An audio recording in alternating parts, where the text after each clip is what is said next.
Hello everyone, we're going to go ahead and go over a little bit more detail with slope-intercept form. These three words, slope-intercept form, you may recall from 8th grade or your previous math class, or you might remember it from seeing it on something like the PSAT.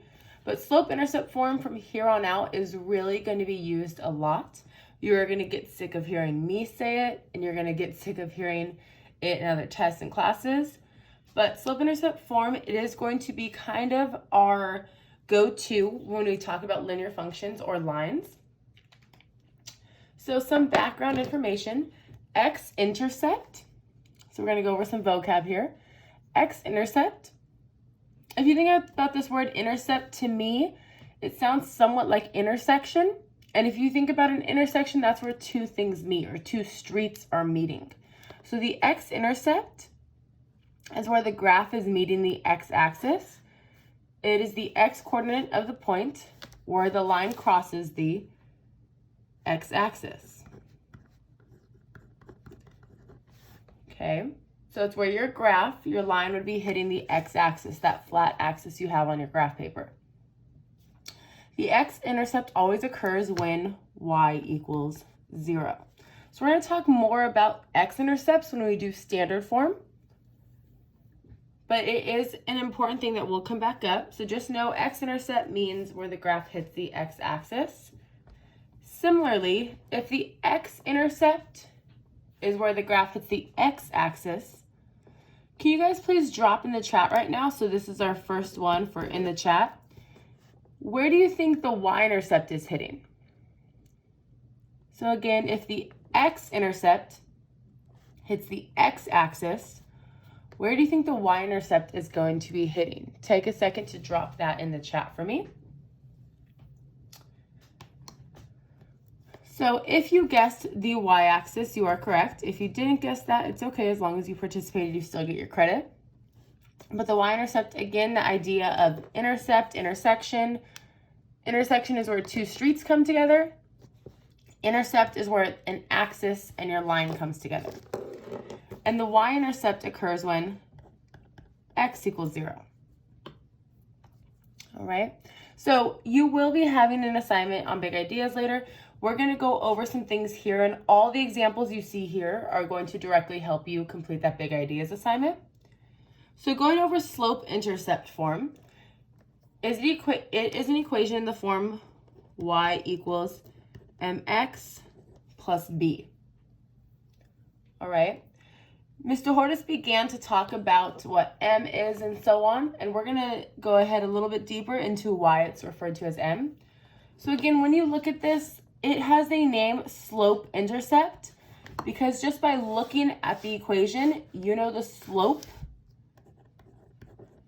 is whatever number replaces this m, and you know the y-intercept is whatever number replaces this b. Now, for a long time when I taught, I always wondered, like, why did they name slope m? That makes no sense. There's no m in this whole word. But one thing we're going to want to know, the slope tells you how you move.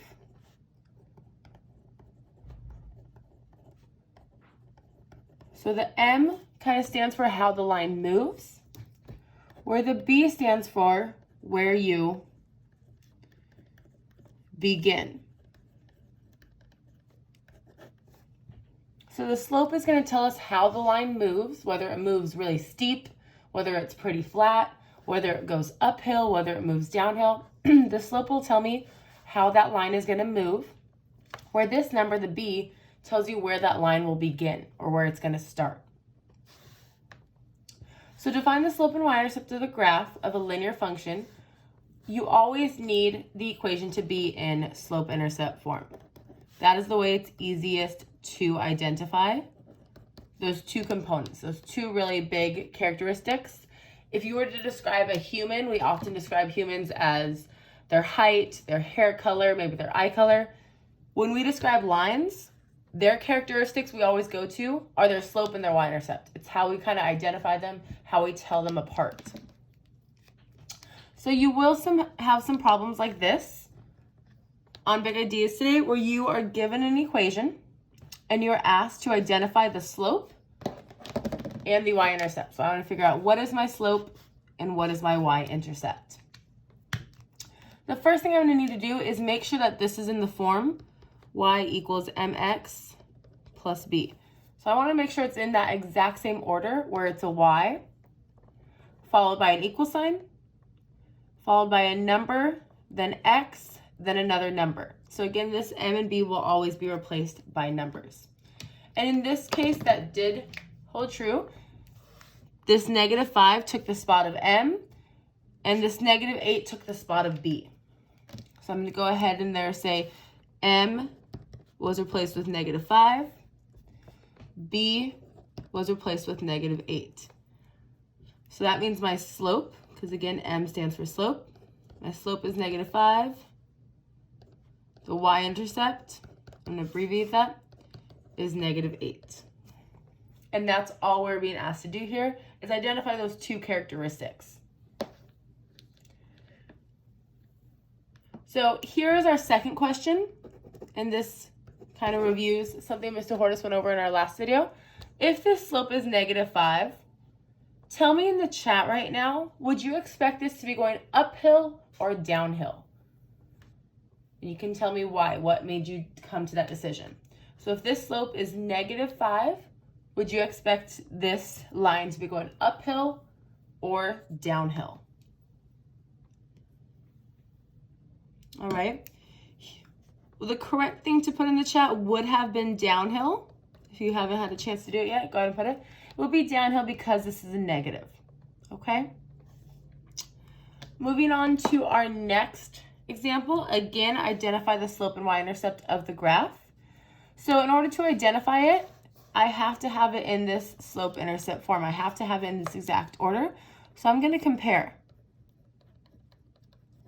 And I'm going to say, do I have it in this order so I can easily kind of plug out those two numbers? I do have my y coming first, which is great. Can you guys drop in the chat for our third question? Is this in slope-intercept form already? Does it match y equals mx plus b when it's first given to us? So again, drop in the chat. Is this equation already in this exact format or in this exact order? All right. We should have been put in the chat not in y equals mx plus b yet. So it's not there, but we are actually going to have to do some work to get it into that format. So if I have my y plus 3, I'm going to rewrite it just so I can work with it a little bit. One thing I notice about y equals mx plus b is the y is all alone. In this case, my y is not all alone. Can you guys please drop in the chat? Fourth question, I have a lot coming at you. Fourth question, what number do I need to get rid of to get the y alone? So if my goal is to get this into y equals, meaning the y is the only thing over here, what number do I need to get rid of? Drop that in the chat for me. What we should have put in the chat was I need to get rid of this 3, so I will subtract 3 to both sides. Leave me with y equals. Some of us might think, oh no, there's a fraction, I might have to do some work, but if you notice, these are not like terms. This has an x and that does not. So I can't combine them. All I can do is write them out horizontally.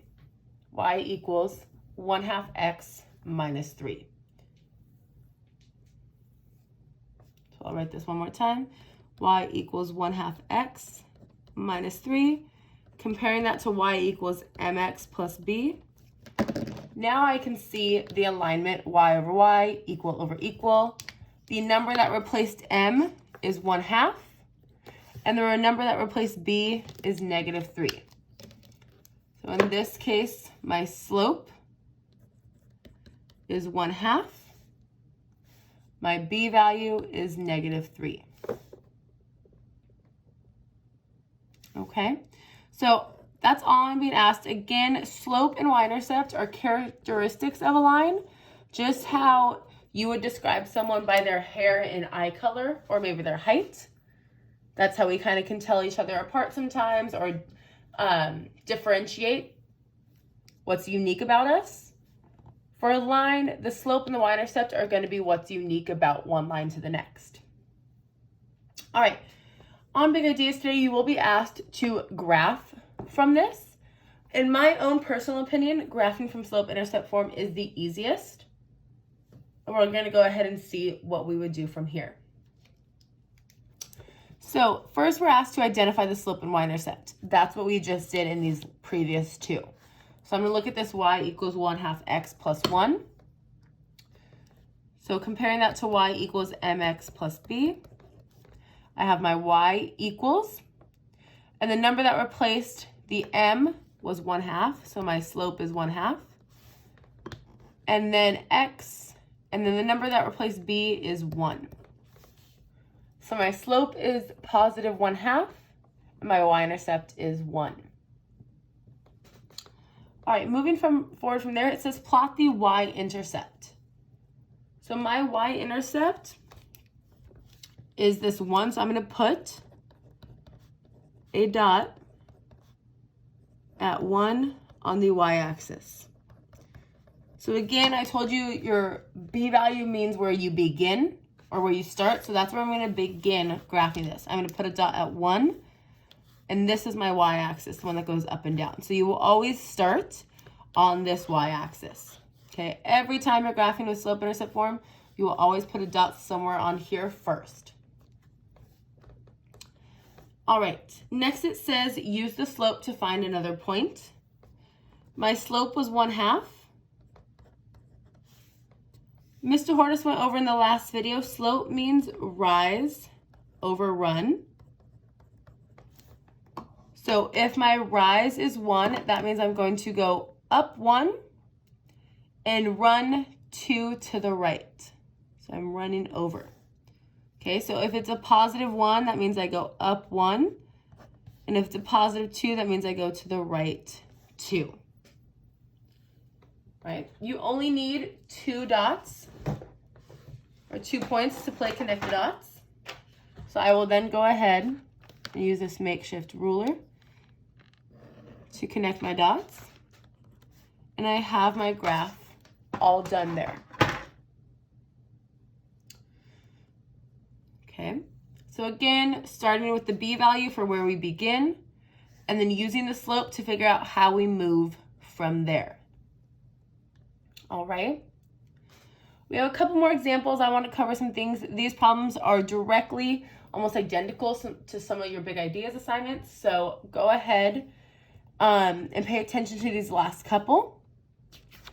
So here on Big Ideas, you might have a couple where you are given a graph and it says describe the slope, and then we're actually going to go through and find it. So when it says describe, it wants to know, would this be positive or negative? So think to yourselves right now, would this line represent a positive or a negative slope? And I want you guys to go ahead and drop that in the chat for me. This is the 5th question you should be dropping in the chat. Do you believe that this line would be a positive or a negative slope? So again, in the chat, get your participation for the day. Do you believe this line represents a positive slope or a negative slope?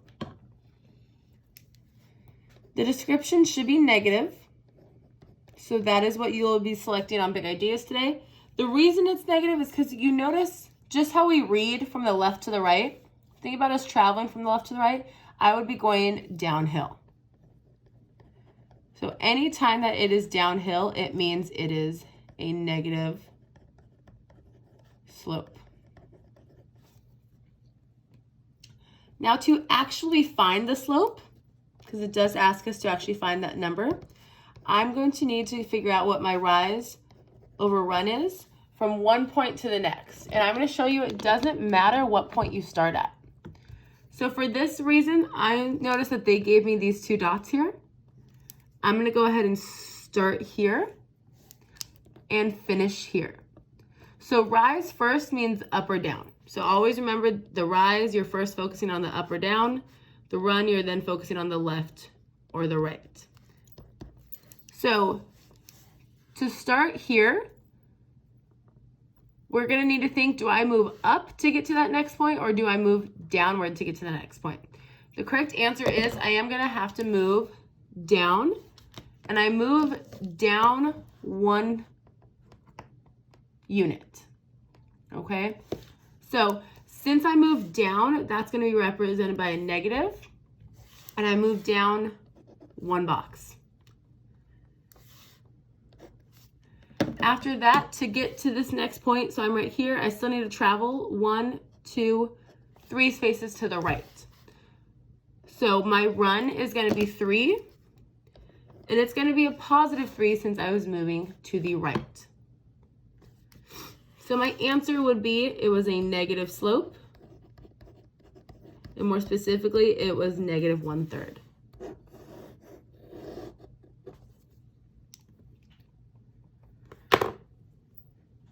All right, moving on to our next example. Here again, we're asked to describe it. And then we want to find out what it actually is. So for the description, could you guys please tell me once again in the chat, is this graph going to represent a positive or a negative slope? Let me know. So looking at this graph, always starting on the left and traveling, am I going to have a positive or a negative slope? The answer here should be positive because I'm going uphill. And then I'm going to find my, rise over run. I almost wrote the wrong thing. My rise over run.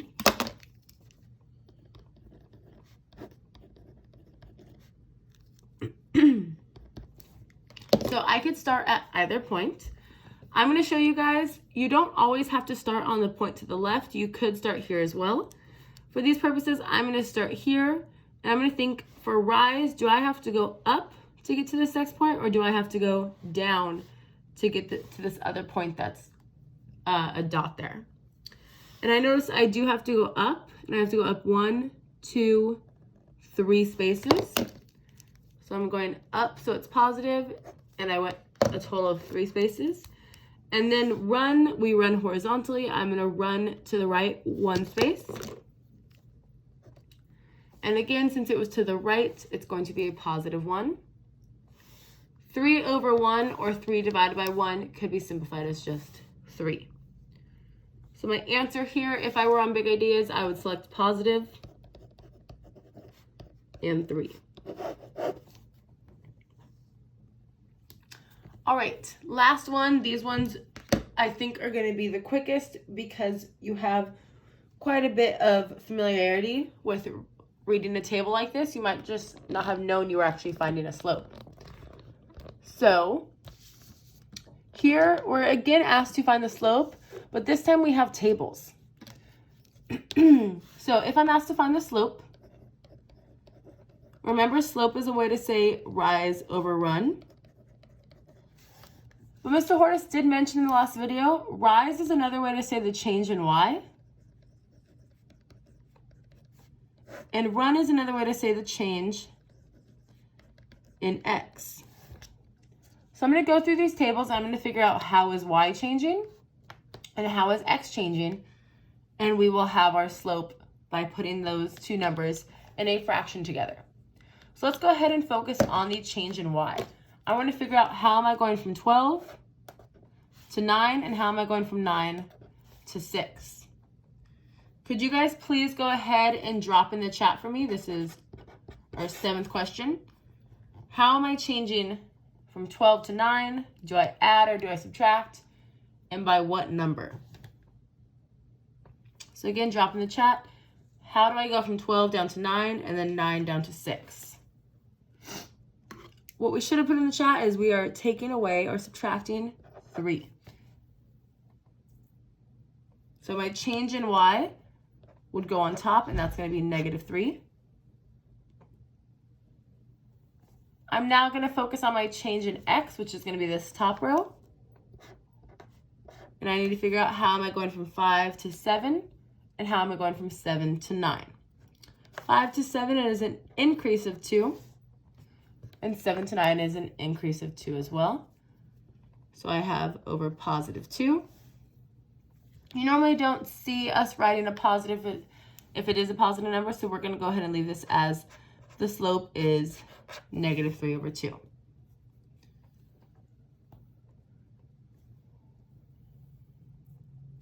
All right, for our last problem, I am going to ask that you guys maybe pause this video or just go through, and if you think you're a little bit quicker, I do want you to try to tell me the slope in the chat on your own without me. I will go over it in a minute, but for the time being, go through and try to figure out what the slope of this table would be. And please tell me in the chat for your 8th participation point of the day. So I want to know my slope,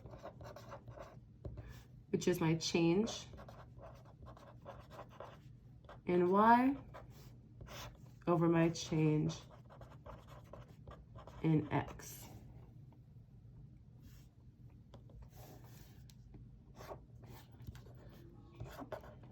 Give you about a couple more seconds to try it, or pause it on your own if you really want to challenge and see if you're getting this. But if I'm going to my change in y, I see these numbers are going up. They're getting bigger, which means I must be adding. And the number I'm specifically adding to go from 20 to 24 is 4. 24 to 28 would be 4 again. So my change in y is 4. And then my change in x, I'm wondering how do I go from 0 to 1? And how do I go from 1 to 2? Again, I'm going to larger numbers, so I must be adding. And then I am just adding 1 each time. So my change in x, or my run, would be 1. So my slope in this case, 4 divided by 1, could just be simplified as 4. And this is what you'd be selecting in Big Ideas. I do want to point out though, I can already tell then if my slope is 4 over 1, I know this will be an uphill and a somewhat steep line, because I would have a point here and I'd be going up 4 spaces and over just 1, which kind of leaves me with a rather steep line like that. Okay, I know that was a very rough sketch, but remember, our slope really, other than just being a number, it actually tells us how the graph will look and different characteristics of what it will be like. All right. As your last one, question number 9, please leave me a 1 through 5 on how you feel about this slope and slope-intercept form before moving to Big Ideas. So last participation, thank you so much for following through all the way to the end of this video. Question number 9, drop in the chat a 1 through 5. 1 meaning you don't understand it, you need more practice. 3 would be, I feel pretty good, but I want the big ideas to make sure. And 5 would be, I'm so confident, I already know I'm going to get 100% on big ideas. All right. Thanks so much, guys. And also drop in the chat any questions you may have. Every single question you ask me, you're going to get additional participation points that can put you above today's assignment and get you over 100%. So let me know if there are any questions. Otherwise, have a great day, and I will see you in Zoom.